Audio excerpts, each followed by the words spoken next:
Okay, some people asked me to review our notes that we learned over writing formulas, so that's what this quick video is going to be about. All right, we started off by learning to write ionic compounds. Remember, that's going to be a cation and an anion. The metal will always be the first word in the name given. So here, Ba will also be, it'll also be the first element. So here, Ba, barium, is our metal or our cation. And remember, cations are positive, so that's the cation. And our anion is nitrogen.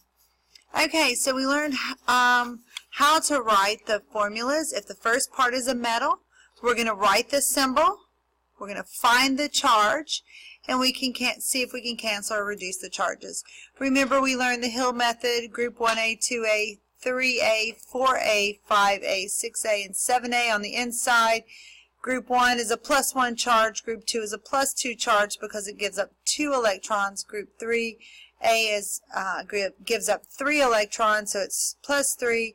Group 4A, the carbon group, gives the nonmetals receive 4 electrons, and the metals will lose 4 electrons.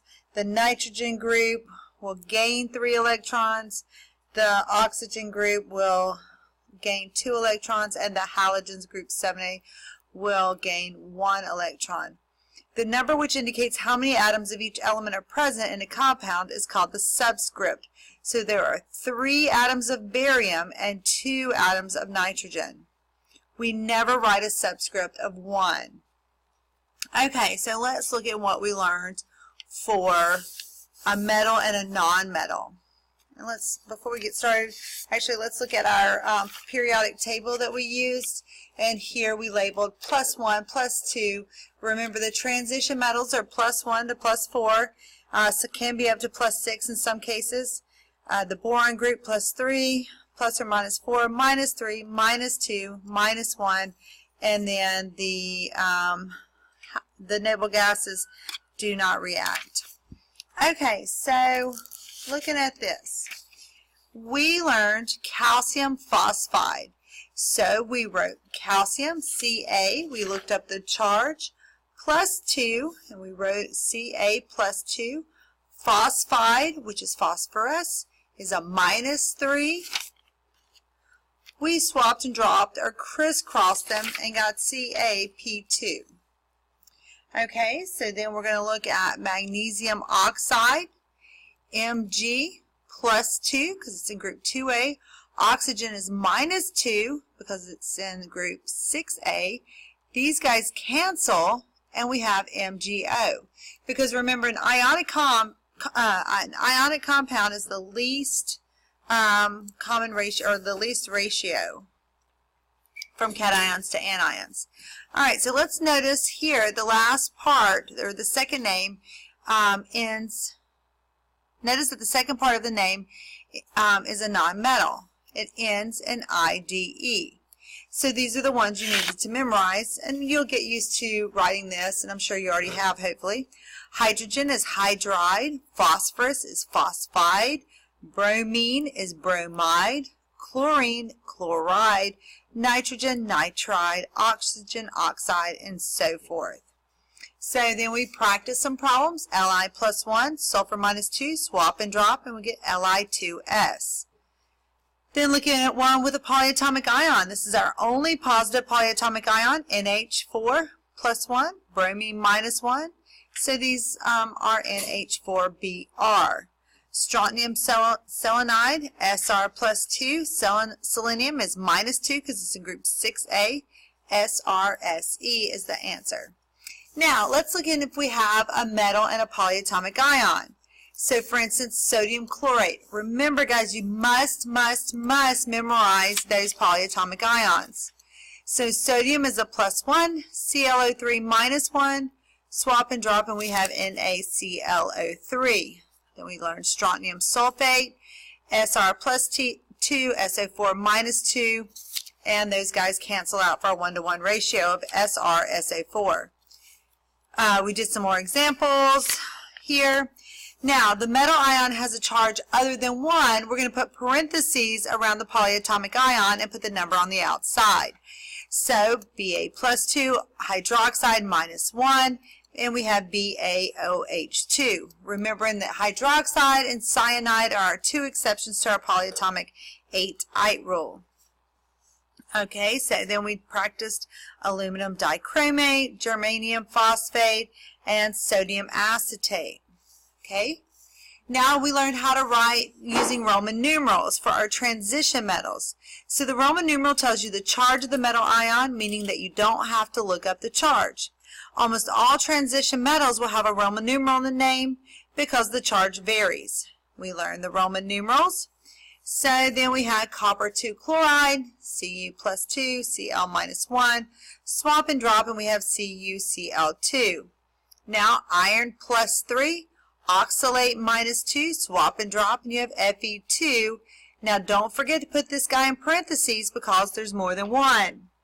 Otherwise I'd have 43 oxygens bonded to carbon, not thinking that's possible. Now titanium 4 bicarbonate. So Ti plus 4, HCO3 minus, swap and drop, and you have TiHCO3 4. Continuing on the ones we practiced. You all have these notes. Okay, then we practiced some more. Then we learned some exceptions to the rules. We learned the exception of zinc always being plus 2, cadmium always being plus 2, as well as mercury and silver. If we look, zinc, cadmium, and mercury are in the 3D10, I'm sorry, not 3, but the D10 block, and so they're readily going to give up that lower level S block before they give up that big, happy D block. Extra ions. Electrons, not ions. These transition metal, yes, these are transition metals, but they have only one charge. Because of this, they will never have a Roman numeral in the name. Remember, Roman numerals are only necessary with all other transition metals because their charges can vary. Now, exceptions with lead and tin. Even though that they're in group 4A, they're always going, they will have to have a Roman numeral even though they're not transition metals. So here, lead 4 oxide, lead plus 4, oxygen minus 2. Don't forget those guys will reduce. And then here's an example with tin 2 fluoride, Sn plus 2, fluorine minus 1, swap and drop, and you have SnF2. Now to name these guys is the reverse of the swap and drop. I can go into that later if you need me to. So we then learned writing acids. Hydrogen is the first element. Always for acid is the second name. If the first name starts with hydro, then the acid contains hydrogen followed by an element. Hydro indicates that an element follows. We're going to write H plus 1 and the element symbol, charge, and swap and drop, just like ionic. The ending on the first word when hydro is present is always IC. Okay, and also if we notice, only hydrogen will ever change subscript. The actual element or polyatomic it's bonded to will never, because hydrogen's a plus 1.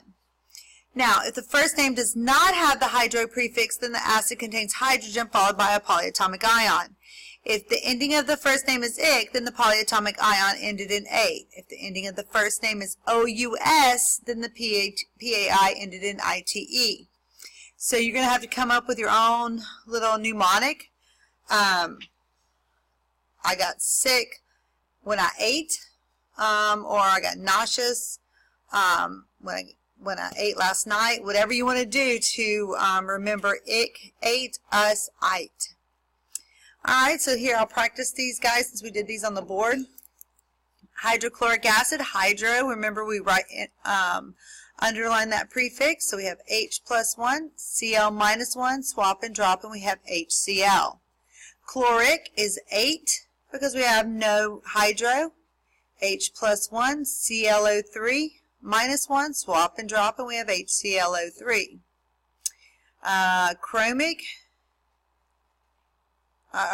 Chlorus is ITE, so this will be HClO2 because ite is one less oxygen than 8.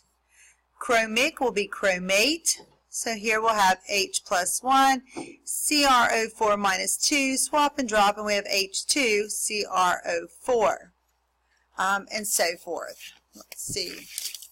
Now we're going to go to the easy stuff, writing in covalent bonds or molecular bonds. Using prefix. This one is the easy one. The prefix is the subscript. There are no charges. I know I'm going fast, but I'm just trying to keep this video short. So dihydrogen dioxide, same as hydrogen peroxide, H2O2. Triphosphorus pentoxide, P3O5. Carbon monoxide, CO. Here, this of your notes tells you everything you need to know about writing formulas, getting you there, okay? If you have any questions, please ask.